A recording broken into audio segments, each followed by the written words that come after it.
They canceled my hotel room, laughing. Sleep in the lobby, Nana. That was the message. No explanation, no apology, just a clipped text from my daughter-in-law sent 2 hours after my plane landed. I'd already checked my bag, powdered my nose in the restroom of the Marbella Grand, and sat patiently in the lobby with my coat folded neatly over my lap, the way my mother taught me to wait, with dignity, with still hands, with quiet hope that someone would see you and remember you mattered. But I wasn't seen. Not by them. I sat there under that gaudy chandelier, with the marble floor too shiny to be warm, watching polished people come and go. No one looked like they had ever been forgotten. I waited because I believed I was expected. I waited because I had RSVP'd weeks ago, because my name was on the invitation, because the suite was under my account, because I had paid for it. That was the cruelest part. I had booked it myself, with the last of the inheritance money from my sister's estate.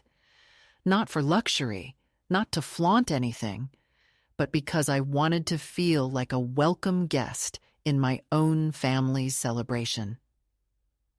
My granddaughter was getting engaged. I wanted to be there, to sit beside her, to hold her hand in the photos, to smile and mean it. My name is Martha Elaine Harlow. I'm 81 years old.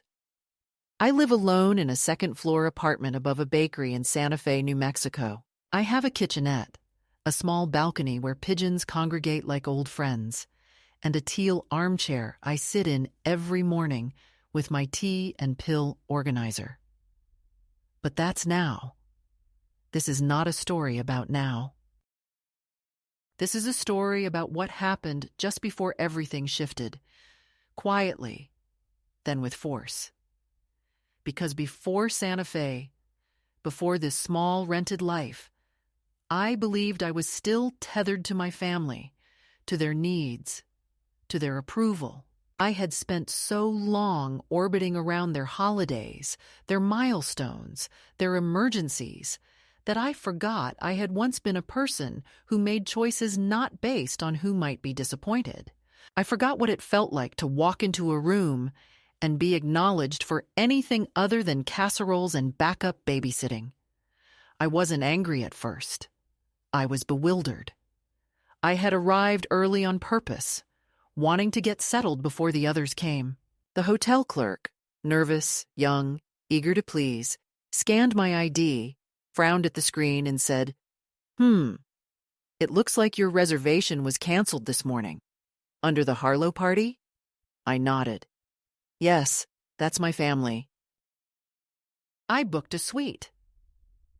He clicked, checked again, then lowered his voice. "Ma'am, it looks like the group booking was adjusted and your name isn't attached to any active rooms. I can double-check if someone else added you to theirs." I didn't panic. I texted Laura, my daughter-in-law.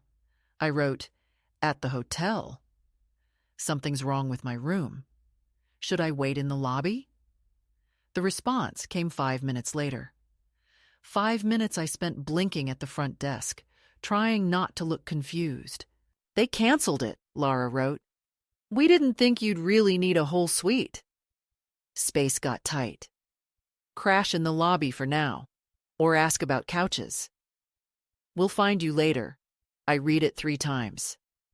My thumb hovered over the screen, wanting to believe it was a joke, a strange miscommunication. I had spoken to my granddaughter just 3 days earlier. She had told me she was excited to see me, that she couldn't wait to show me her ring in person. She called me Graham, like she used to when she was 5. There had been no mention of changes, no warning, just this, disappearance by deletion.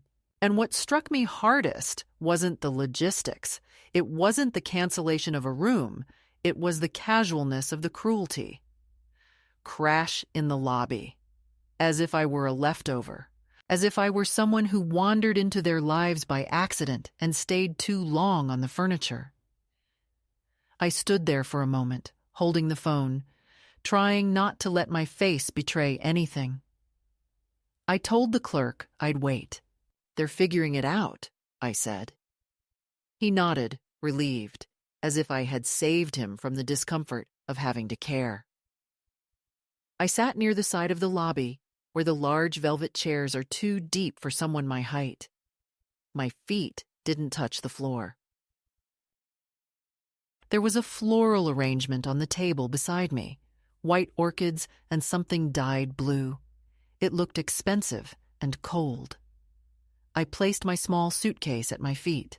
It was old, brown leather, worn at the corners, with a ribbon tied to the handle so I could spot it quickly on the carousel. It had traveled with me for 30 years. I had packed it carefully. 3 dresses, 2 blouses, 1 formal outfit for the engagement dinner, and the soft cardigan I wore when I wanted to feel like myself again.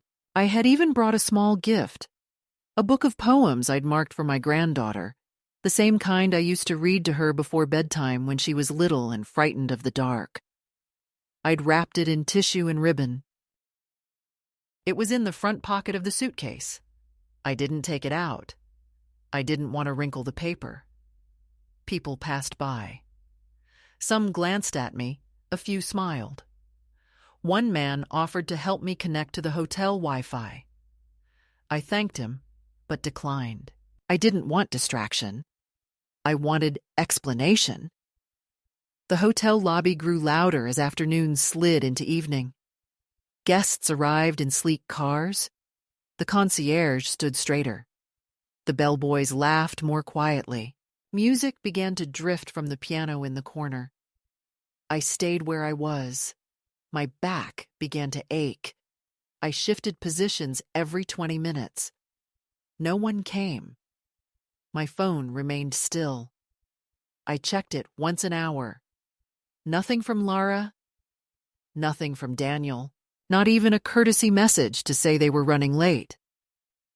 Around 6 p.m., a tray of lemon water and cucumbers was wheeled into the lobby.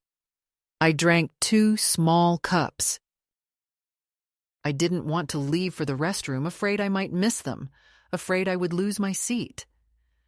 I didn't want to look displaced. At 8:12 p.m., the concierge approached me. "Ma'am, are you still waiting for your party?" I nodded. "Would you like us to call them?" I hesitated, then gave him my son's name. He called. He frowned. "It appears the Harlow party is already checked in. They have 3 rooms listed. I'm afraid none are under your name." He paused, as if unsure whether to continue. "They're on the 7th floor. Would you like me to try the room line?" "No," I said. "Thank you." He offered me a blanket. I declined. I didn't want to look like someone who needed help. That was the moment something inside me shifted. Not cracked, not broke, but tilted just enough to change the horizon. I stood up and walked slowly to the window. Outside, the city lights pulsed against the glass like questions. I wasn't crying. I wasn't panicking. I wasn't anything, really. Just still. Like a record that stopped spinning but hasn't been removed from the player. This was the beginning, not the most painful moment. That would come later. But this was the point where I stopped explaining things away. When I stopped hoping someone would come down the elevator and say, "There's been a mistake. Come upstairs. Your place is ready," I realized they weren't coming. Not because they forgot, but because I wasn't needed anymore. I had become excess, unaccounted for luggage in their tightly packed itinerary. And the worst part wasn't the exclusion. It was how easy it was for them. How natural. As if they had rehearsed this. As if they'd been waiting for the right time to leave me out and pretend it was accidental. So I sat back down in that deep velvet chair, folded my coat again, and stared at my phone screen, glowing gently in the dim light. I didn't text anyone. I didn't ask why, because in truth, I already knew. The moment it became real was quiet, almost surgical. A small click of finality, not a dramatic gasp or a broken scream. It happened when I approached the front desk just after 9, my lower back already stiff from the hours of waiting. My lipstick faded, my shoes pinching slightly at the heel, the way they always do when I sit too long. I didn't expect much, not warmth, not clarity. But I still hoped for something that might make sense of it all. Some misfiled reservation, some human error that could be corrected with an apology and a keycard. The young man who had been there earlier had gone. In his place stood a different clerk, older, more composed, with the calm demeanor of someone trained to make disappointments feel procedural. I gave her my name again, this time slower, crisper, as though maybe articulation was the issue, not absence. She typed, her fingers moving quickly across the keyboard, eyes scanning the screen. Then a pause, not the kind that precedes correction, but the kind that signals the confirmation of something someone hoped they were wrong about. She leaned in slightly, her voice lowering the way people do when they suspect the truth might be cruel. "Mrs. Harlow," she said, "your party checked into their rooms at 3:10 p.m. today. 3 suites, all accounted for." I nodded once, not surprised, but needing her to continue. I needed to hear it out loud, the same way a person needs the doctor to say the word before the diagnosis becomes real. "Your name is not attached to any of them. There's no additional room reserved. I'm so sorry." She looked at me gently, too gently, and that told me everything. Pity has a tone, and once you've been on the receiving end of it enough times, you recognize it before it lands. I asked her to repeat the check-in time. She did, slowly, with care, as if repetition would soften the blade. It didn't. I asked if the name Daniel Harlow was used. She nodded. "Yes, that's the primary name on the reservation. He and his wife were the ones who modified the booking."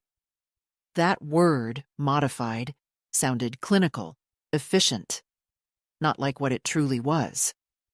Not like what it meant, deletion. Not accident, not overbooking.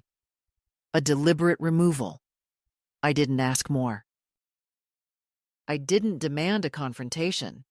I didn't raise my voice or point out that my credit card had been used to reserve the original suite, that the confirmation email had come to my inbox, not theirs. I didn't say that I had paid for it out of my own funds I had quietly set aside from years of leftovers, skipped indulgences and careful math. None of that mattered. Not now. The reservation was gone, and so was my place within whatever arrangement they had decided was now the correct one. And that decision, I realized in that moment, had likely been made long before I boarded the plane. I thanked the clerk. My voice did not tremble. My hands did not shake. I walked toward the women's restroom tucked between the gift shop and the elevators. Inside, the stalls were quiet. The overhead lights buzzed softly. I picked the second one, locked the door, and sat down. Not to cry. I didn't have it in me. But because I needed to be somewhere, no one could look at me with that soft, patronizing gaze reserved for the elderly and abandoned. The kind of gaze that calls you ma'am in the tone one uses for lost dogs. I stared at the door in front of me. The metal was scratched. Someone had etched a heart into the corner. Initials inside it already faded. I thought about how many women had sat there, how many had sought silence in a public place. The irony of needing privacy in a luxury hotel I had paid for did not escape me. My family was 7 floors above, likely drinking wine and arguing over table placements and lighting filters. And I was here, hiding from the echo of a cancellation. I don't know how long I stayed in that stall. Time loses its form when you're discarded. Minutes swell and collapse. Eventually, I stood up, adjusted my cardigan, washed my hands slowly at the sink, and looked at myself in the mirror. I didn't look pitiful. That mattered to me. I didn't want to look like someone who had been removed from her own story. My lipstick was nearly gone. My mascara smudged slightly at the corners, but I looked like a woman who had shown up. I held on to that. I stepped back into the lobby. It was darker now. The overhead lights had dimmed to a warmer hue. The evening crowd moved through the space like soft animals.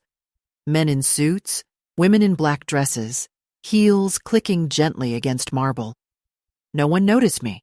Not the concierge, not the bellhop carrying 4 suitcases to the elevator, not the group of women laughing over cocktails in the lounge. I sat down again, same spot, same chair. My suitcase still at my feet. I opened the zipper slightly and ran my fingers over the fabric of the gift I had packed. I didn't take it out. I couldn't bear the idea of holding something meant to be given. And then as I sat there, I felt something inside me begin to fracture. Not in the way a bone breaks suddenly and irreparably, but in the way a glacier splits slowly over time. A deep, slow shift. I had spent decades making myself smaller so others could feel larger. I had swallowed criticisms, minimized needs, offered time and money and silence in equal measure. I had been a convenient version of myself, pleasant, helpful, grateful for scraps of inclusion. And now I was watching the final shape of that bargain. A woman left alone in a lobby, without room, without recognition, without even the courtesy of a lie that might have softened the blow. I didn't cry. I didn't even blink. I just let the truth settle into my chest like heavy fog. They hadn't forgotten. They had chosen. And in doing so, they had shown me exactly where I stood. Nowhere. That was the moment. That was the quiet blade. That was the night I understood what it means to be erased while still in the room. I didn't leave the hotel lobby right away. That's something people never quite understand. How long a person can sit in one place without moving, without speaking, simply existing. Not as a guest, not as a mother, not even as a woman, but as a presence clinging to the outline of who she was. Expected to be. I sat still, not because I had nowhere to go, but because there was still some stubborn piece of me that waited for someone to fix it. A call, a text, a descending figure from the elevator saying, "We got it wrong. Please come up." But nothing came. Hours passed like syrup, thick, slow, coating my skin with humiliation I pretended not to feel. The air conditioning made my hands ache. My lower back screamed in dull protest every time I shifted in the velvet chair that was never designed for real people, only for aesthetics. I tried to imagine them upstairs. The dinner orders, the chatter, the glasses clinking, the laughter that would never reach me. The name cards placed carefully at the table. My name removed or maybe never written. Perhaps they had convinced themselves I had canceled. Perhaps Lara had said I decided not to come. Maybe it was easier for them to tell that lie, easier to believe I had excused myself from their world rather than face the truth that they had locked the door and thrown away the key before I even arrived. The sound of my phone was loud when it finally buzzed. Not a call, of course. A text from Lara. 2 words. All settled. No punctuation, no greeting, no reference to my absence, not even a pretense of concern. Just a message from the winner of the power struggle I didn't know we were having. All settled, as if I had been a problem, as if removing me was the final line in a to-do list. I stared at those words and felt, not rage, not even heartbreak, but a kind of quiet that didn't need interpretation. I deleted the message without responding. Then I turned off my phone. There was no one I needed to hear from anymore. Not that night. I'd brought a small notebook with me, the kind I used to carry when I was still writing grocery lists by hand, when I still believed in handwritten reminders. I opened it and scribbled a single sentence across the top page. You have been moved off the map. I don't know why I wrote it. Maybe to make it real. Maybe to see my own dismissal in ink. There's a strange clarity that comes from being completely discarded. You stop waiting for the knock on the door, for the apology, for the invitation back into the warmth. You begin to realize that you've been living at the edge of things for a very long time. And this was simply the first time they stopped pretending otherwise. At 11:47 p.m., the hotel manager approached me. I didn't notice him at first. I was too deep in thought, too still to be startled. He knelt beside my chair like someone cautious not to wake a sleeping animal. He wore a dark blazer and had the kind of face that had learned to smile for a living.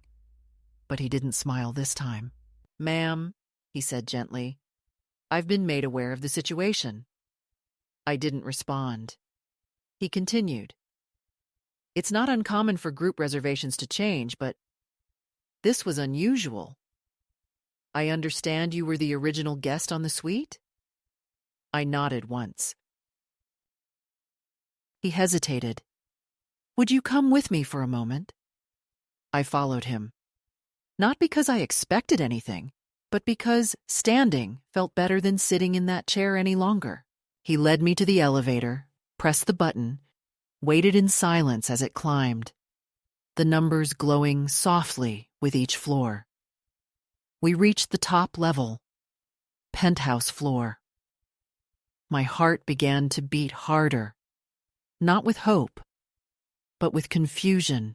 I had never been on a floor this high. The air was different, quieter, more insulated, less public. He opened the door himself. Inside was space and light, and a view so large it made me dizzy. Floor-to-ceiling windows looked out over the city, the lights below scattered like fireflies. A grand piano sat in one corner, untouched, a bowl of green apples on a glass table. Fresh flowers, warm light, and silence. "It's yours," he said. "No charge. You'll find amenities in the bedroom. Please take your time. If you need anything, dial 0. I turned to him. "Why?" I asked, my voice low, unfamiliar even to me. "Because no one should be left where you were," he said. "And because I can." Then he left. That was all. No grand gesture, no photo op, no pity in his eyes, just a simple act of correction from someone who had seen something wrong and had the authority to amend it. I didn't unpack. I didn't take off my shoes. I simply sat on the edge of the enormous bed and let the silence surround me. It wasn't kindness I felt. It wasn't gratitude. It was recognition. Someone had seen me. A stranger? Not my son. Not his wife. Not the people who owed me their names and their birthdays and their college tuition. A stranger had looked at me and said, "You deserve a door that opens." That first night in the penthouse, I didn't sleep well. Not because of noise, but because silence of that kind can be unsettling when you've been spoken over for most of your life. I lay in the bed without getting under the covers, afraid of wrinkling something too fine for me. The sheets were tucked perfectly. The pillows smelled like lavender. There was a robe on the door, untouched. I didn't wear it. I kept my cardigan on. I sat near the window for a long time, watching the cars below, the occasional pedestrian, the blinking lights of crosswalks and late-night deliveries. It felt like I was watching someone else's life from above, a city I didn't belong to. But that was the first mistake I made that night, believing I didn't belong. I was in that room. No one had kicked me out. No one had asked me to leave. In fact, someone had invited me in without condition, and that made it mine. In the morning, I stood barefoot on the tile, letting the cold floor remind me I was still alive.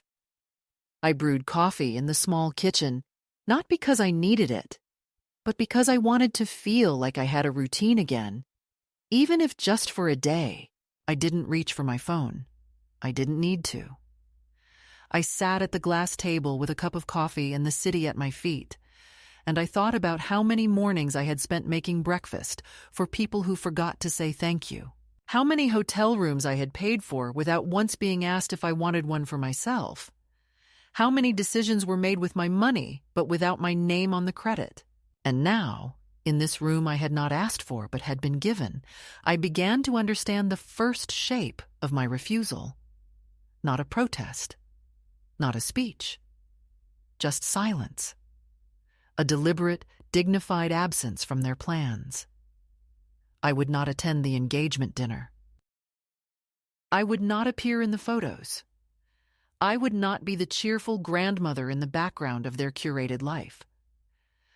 I would be here, above it all, not because I was better, but because I no longer needed to beg for access. I didn't leave a note. I didn't send a message. I stayed in that suite for 2 full days. I ordered room service once. I walked the length of the carpet barefoot, just because I could. I sat on the piano bench and touched the keys softly, remembering the melody of a song I hadn't played since college. I slept on the second night, deeply, without dreaming. And when it was time to leave, I packed carefully, slowly, placing each item back in my suitcase like someone restoring a life, not abandoning it. I left a small envelope on the pillow with a handwritten thank you card for the manager. Not because I felt indebted, but because gratitude is a kind of closure. And then I left. Not back to my family. Not into their arms. I walked out of that hotel alone, pulling my brown suitcase behind me, the ribbon fluttering gently against the wheels. I didn't look back. Because the thing about being erased is that once you realize you're no longer in the picture, you stop trying to squeeze back in. I didn't go straight home after leaving the hotel. I didn't call anyone. I didn't ask for help. Instead, I walked 3 full blocks in shoes that weren't meant for distance and stood in front of a small cafe with fogged windows and a chalkboard sign that read, "Breakfast served all day." The inside smelled of eggs and burned coffee, which felt strangely grounding after 2 days of jasmine-scented elevators and corridors that smelled like distant money. I sat in the back booth, took off my coat, and ordered a plate of toast and jam. The waitress, a young woman with tired eyes and a kind voice, didn't ask me why I looked like I hadn't slept or where I'd come from or where I was going. She simply brought me a cup of coffee, left the sugar at the table, and walked away. And it was in that booth, with a chipped ceramic mug warming my hands and no one watching me with expectations, that I began to breathe in a way I hadn't since before I had children. I reached into my purse and pulled out my wallet. I had a few $100s in small bills and one old debit card from an account Daniel didn't know about, one I had opened long ago when Derek was still alive, and I still believed in financial privacy. I spread the bills out inside the folds of my wallet, not counting them, just touching them. It wasn't about money. It was about ownership, not just of currency, but of choice. When the check came, I paid in cash and tipped well. I used the restroom to wash my face and press down my hair with water from the faucet, then sat outside on a wooden bench watching people pass by. No one looked at me. No one cared. And for the first time, that didn't feel like an insult. It felt like freedom. I pulled out my phone and stared at the blank screen. I didn't turn it on. There was no message I needed, no voice that would tell me something I hadn't already learned.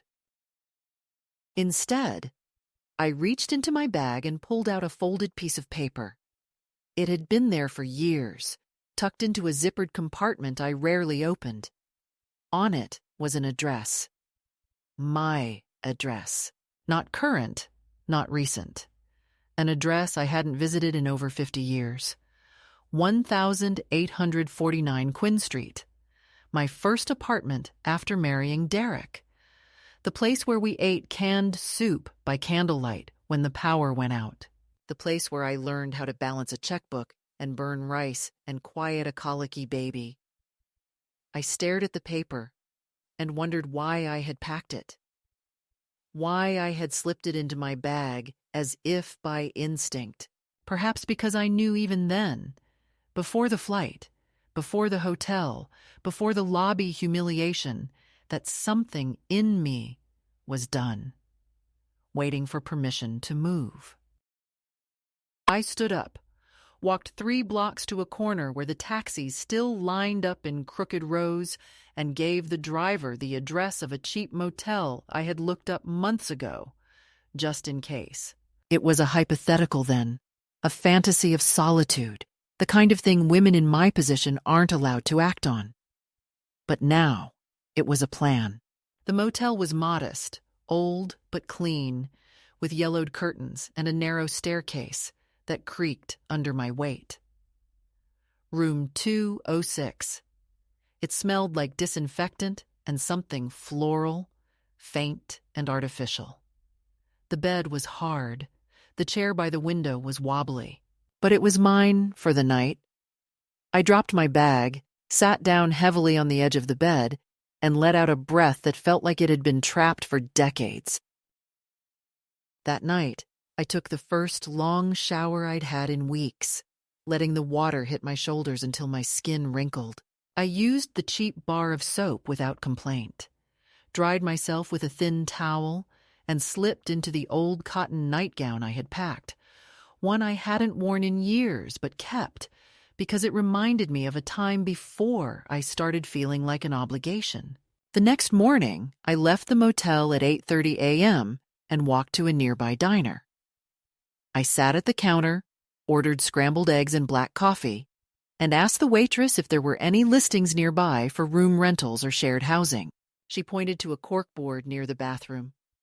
Dog walking, tutoring, bike for sale.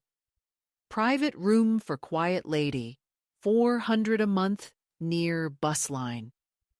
Call Joyce. The paper was torn at the corners and written in blocky, all-caps letters. I took a photo of the number. Something about the handwriting made me trust it more than I should have. I called from a payphone outside the laundromat. A raspy voice answered. "Yes," it said, impatiently. I explained. There was a pause. "How old are you?" 81, I said. "You clean?" "Yes." "No boyfriends?" I chuckled. "Not for 40 years." Another pause. "Come by at 4, 2185 East Stafford. Bring cash for the first week." She hung up. At exactly 4 o'clock, I stood on the porch of a blue house with peeling paint and a wind chime that sounded like spoons. The woman who opened the door looked like someone who didn't believe in nonsense. "You're the old lady?" she asked. "I suppose I am." "Good. Come in. Let's see if you breathe too loud." Her name was Joyce. Her house smelled like lavender and fried onions. She showed me the room. It was small, twin bed, dresser, a window that faced the back alley. It was perfect. 100 a week. No guests, no drama.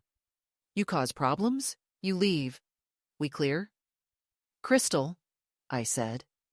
I handed her 5 20s and unpacked my bag. 3 blouses, 1 paperback, a photograph of my granddaughter when she was 7, holding a popsicle and grinning without self-consciousness. I placed it on the nightstand, then changed my mind and put it back in the drawer. That night, Joyce made grilled cheese and tomato soup. We ate in silence, side by side, at a too small kitchen table. She didn't ask questions. She didn't pry. She just said, "I hate eating alone." And that was enough. I slept well, better than I had in years. Not because the bed was comfortable, it wasn't, but because I wasn't listening for someone to need me or resent me or ask me to leave quietly. In the morning, I got up early and walked 2 blocks to a small cafe with a help wanted sign in the window. I asked if they were hiring.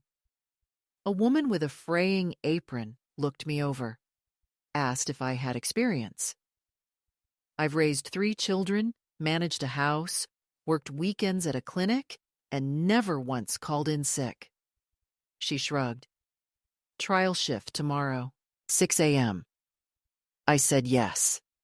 That night, I ironed the only blouse I had with a collar and made a list of things I would need. Shoes that didn't pinch, a wallet that didn't make me feel like a visitor in my own life, a new notebook. I didn't think about Daniel or Laura or the family group chat I was no longer part of. I didn't care if they noticed I was gone. I had work to do. I returned not to my apartment above the bakery, but to the rented room at Joyce's, suitcase by my side as dusk settled across the little house, the wind chime tinkling faintly against peeling paint. At that moment, the silence felt more intimate than any family dinner I had ever endured, less a void than a promise.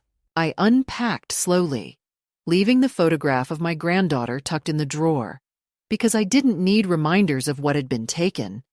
Instead, I needed the weight of my own absence to settle, to make room for what was coming next.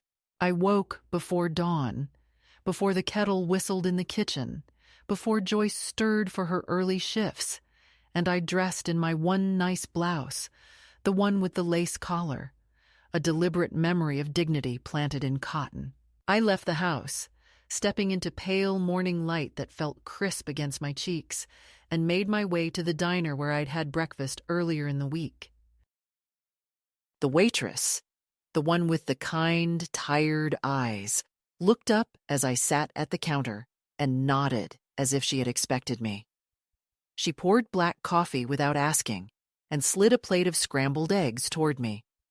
I didn't ask about anything or anyone. I simply ate, letting the hot eggs steady a part of me that had begun to tremble just under the surface, like a pendulum waiting for a signal to swing. After breakfast, I walked past storefronts that were just opening, their blinds drawn and lights blinking on like waking eyes. And I went not to the laundromat, but to a small public library. The smell of old books and dust.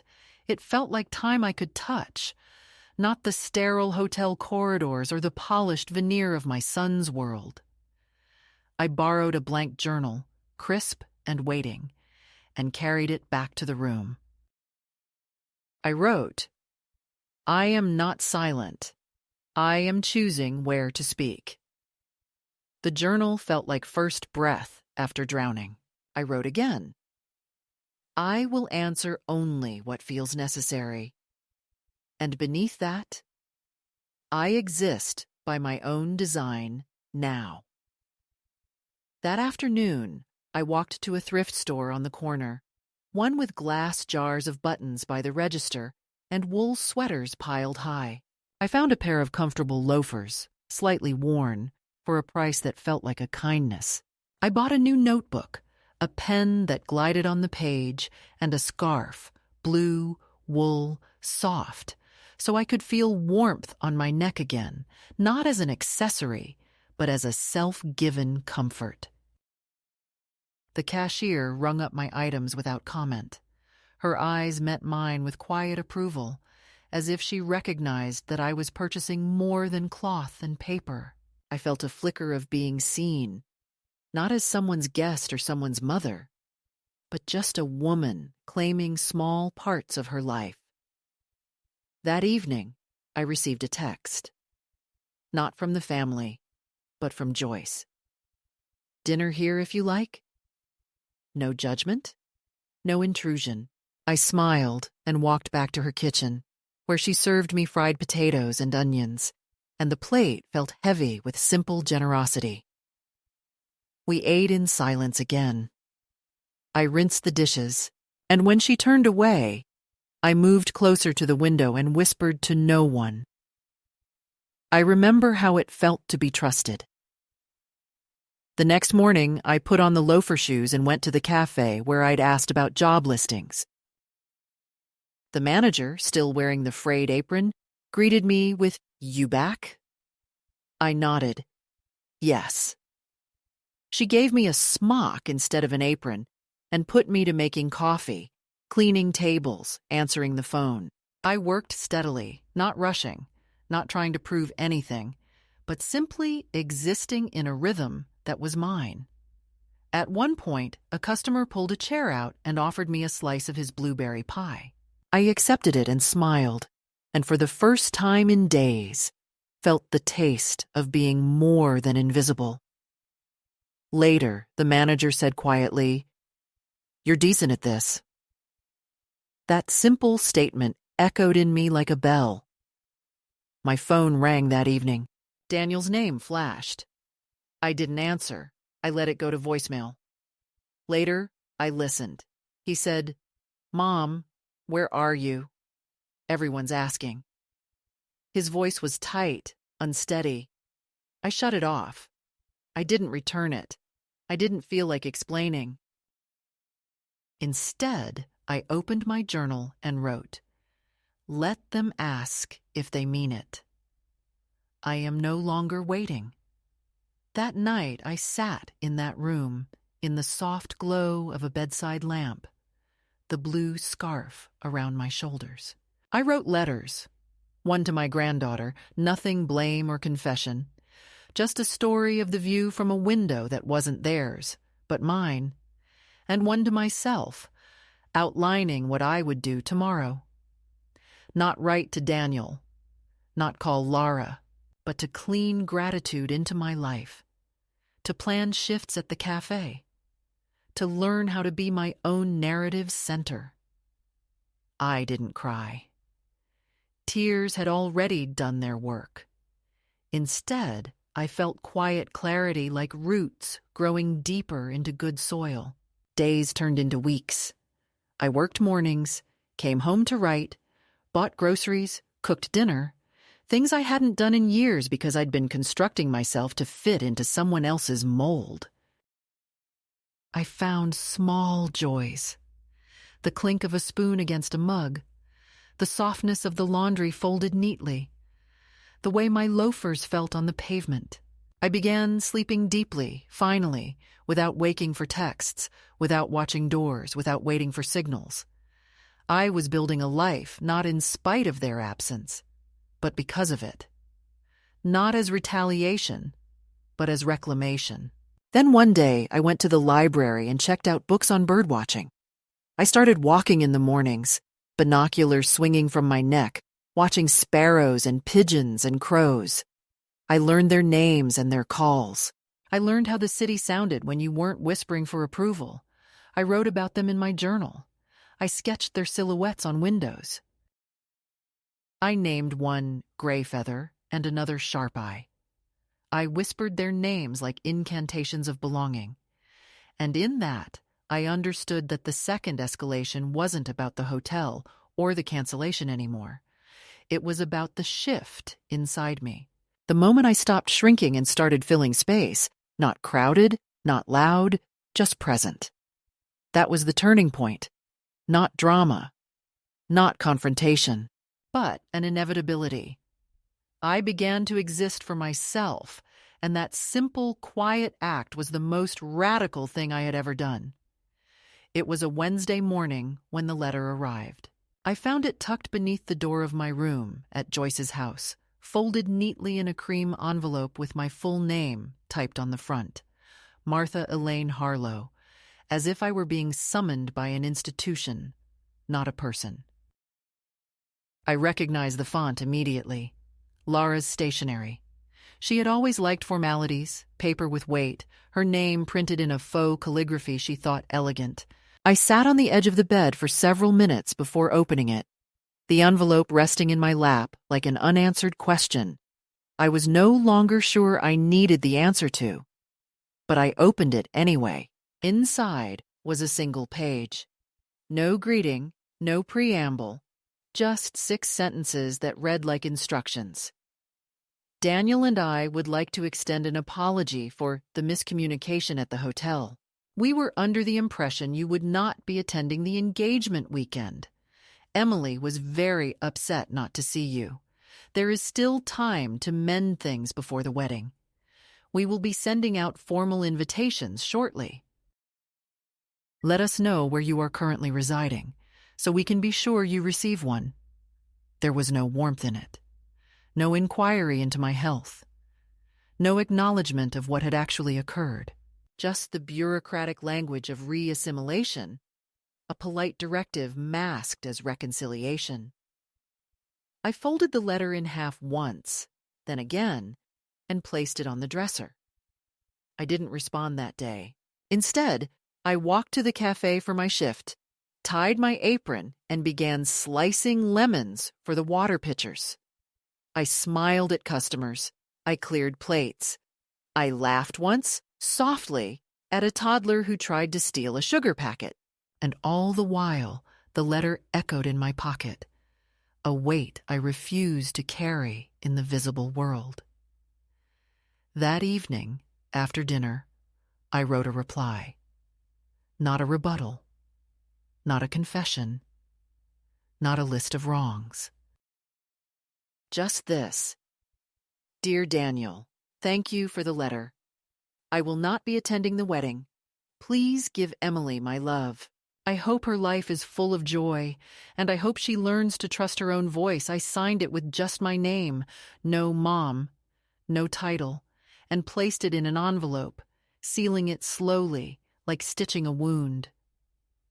I didn't mail it right away. I let it rest on my nightstand for 3 days, waiting to see if my resolve would shake. It didn't. On the 4th day, I walked it to the post office, stood in line between a man mailing a birthday card and a woman shipping ceramics, and I placed my envelope into the outgoing box. That was the moment, not the hotel, not the room. Not the days in silence. This was the act. To refuse entry. To say, I am not returning. I am not waiting to be forgiven for existing in a way that makes you uncomfortable. I am not an obligation to be corrected. I am not your soft landing. I am done folding myself into margins you redraw whenever I begin to show. That night, I returned home and pulled out my old journal. I turned to the first page, where I had written, weeks earlier, "You have been moved off the map." And below it, I added, "But I have drawn my own now." Then I did something I had not done since I was 27. I bought myself a coat. A real coat. Wool, deep gray, long enough to sweep past my knees, with buttons that clicked with intention, and a collar that framed my face like a question I was no longer afraid to ask. I tried it on in the thrift store mirror and stood there, examining myself, not for beauty, but for presence. I looked solid. I looked like someone with purpose. I wore the coat home. A week later, Emily wrote to me. A postcard. Just her handwriting. "Graham, I'm sorry. I don't know why they said you weren't coming. I wish you had been there. I miss you. No return address. No number. Just her name and the words. I held it in my hand, traced the loops in her script. I didn't write back. Not because I didn't care, but because she had said enough. She had told the truth, and that was more than her parents had ever offered. I placed the card beside the photograph in my drawer, and for the first time, I believed the memory it held. Not the curated family version, the real one, of a child who once loved me simply and without condition. 2 nights after that, I stood at the window of my rented room and stared into the street below. The wind chime clinked softly behind me. I was no longer waiting for anything, not reconciliation, not permission, not inclusion. I was not interested in mending what had been built to collapse. I had done something irreversible. I had sent the letter. I had bought the coat. I had refused the role of silent elder who absorbs other people's cruelty and calls it fate. I was no longer performing. I was living. Quietly. With purpose. On my own terms. And that, I realized, was the thing none of them had anticipated. That I would not beg. That I would not apologize for making space where I had been denied it. That I would choose my own absence rather than continue enduring the violence of conditional presence. That I would walk away without slamming a door, but close it with such finality that they would feel the quiet, like a fault line. This was my act. My turning. My reclaiming. I had not shouted. I had not cursed. I had written a letter and mailed it. I had bought a coat and worn it. I had made breakfast and walked to work and said no. I had said no, and for the first time, that word tasted like power, not punishment. I live differently now, not louder, not grander, but with a stillness that holds its shape. I wake when the sun filters through the curtain of my small room and sit for a while before rising, letting my breath settle into my chest like something earned. Joyce and I have found a rhythm, shared groceries, quiet dinners, occasional laughter that neither of us apologizes for. Sometimes we sit on the porch and say nothing, watching the wind move through the trees, and it's enough. The old part of me, the part that flinched at silence, that twisted herself to be seen, that measured her value through others' needs, no longer leads the conversation. I keep her in a room inside me, not locked, but no longer seated at the head of the table. I still work at the cafe. I still wear the same apron. But I no longer feel small when people glance over me. I know who I am behind the counter, clearing dishes and refilling coffee. I am not waiting for recognition. I have already seen myself. On Thursdays, I go to the library and sit near the window with a new journal and a blue pen, and I write. Not stories for others, not explanations, but small moments that belong to no one but me. The feeling of warm bread in the palm. The smell of lemon oil on Joyce's table. The memory of a younger version of myself sitting cross-legged on a floor in a cold apartment, holding a newborn and singing, without knowing if the song was right. Sometimes I think of Emily. I allow myself that. I picture her older now, maybe starting to ask questions her parents can't answer, maybe remembering the nights I read to her under soft blankets. I don't know if she will reach out again. I don't wait for it. But I hold a space for her, not expectation, not fantasy, just a quiet place where her name can rest without pain. I have learned to live without knocking on closed doors. I have learned to stop standing in doorways where no one opens from the other side. The hotel feels far away now. not in miles, but in texture. It was a beginning disguised as an ending. They had meant to shut me out, and they did. But what they didn't see, what they couldn't have imagined, was that in pushing me to the edge, they gave me the final freedom to walk away without need, without shame, without even the weight of bitterness. I am not angry. I am not sad. I am complete in a way I did not expect. My life is smaller now, yes, but it is mine. Every corner of it touched by my own choosing.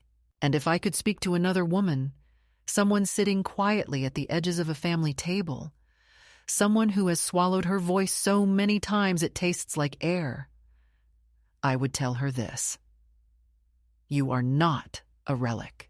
You are not a favor someone forgot to return. You are not a guest in your own story. You can leave the table. You can choose a different chair. You can sit alone and still be whole. There is life after invisibility. There is a world after erasure. And sometimes it begins not with a bang, not with confrontation, but with a suitcase packed carefully, a coat buttoned tight, and the gentle closing of a door behind you.